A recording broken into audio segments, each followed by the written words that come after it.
इंतखाबात के ऐलान के बाद क्या नवाज शरीफ ने वतन वापसी की तैयारी पकड़ ली। लंदन में मियां साहब की मुबैना तौर पर शॉपिंग किए जाने की वीडियो वायरल हो गई। सोशल मीडिया पर वायरल वीडियो में देखा जा सकता है कि वो लग्जरी कार से उतरकर महंगे तरीन डिजाइनर शॉप में दाखिल हो रहे हैं। इस मौके पर हुसैन नवाज भी अपने वालिद के हमराह मौजूद हैं। मुस्लिम लीग नून के कायद की वीडियो वायरल होते ही सोशल मीडिया पर तनकीद का सिलसिला भी शुरू हो गया। PTI रहनुमा फवाद चौधरी ने ट्वीट किया कि शॉपिंग के लिए वॉल स्ट्रीट में मसरूफ ये साहब पाकिस्तान के अदालती निजाम से मफरूर हैं। 50 रुपए के बॉन्ड पर उन्हें मुल्क से फरार कराया गया। अब ये लंदन में बैठकर पाकिस्तानी अवाम की किस्मत के फैसले करते हैं, जिसकी वजह से मुल्क तबाही के किनारे पहुंच गया। दूसरी जानिब PTI कारकुनान ने भी नवाज शरीफ की लंदन में सरगर्मियों पर उन्हें आड़े हाथों ले लिया। सफीना नामी सोशल मीडिया सारिफ ने लिखा कि Nawaz Sharif luxury designer shop से प्लेटलेट्स की गिनती और ब्लड टेस्ट के रिजल्ट जमा कराने आए हैं। दूसरी सारिफ ने लिखा, पैसा उनके वालिद का है, जहाँ मर्जी चाहे लगाएं।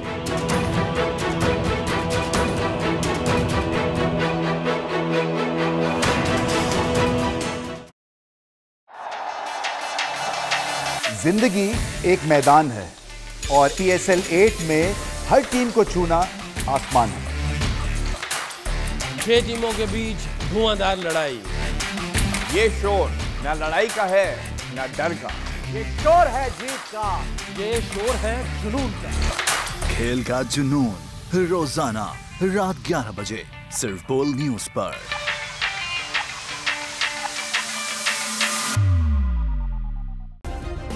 सब्सक्राइब करें और बेल दबाएं ताकि कोई खबर रह न जाए।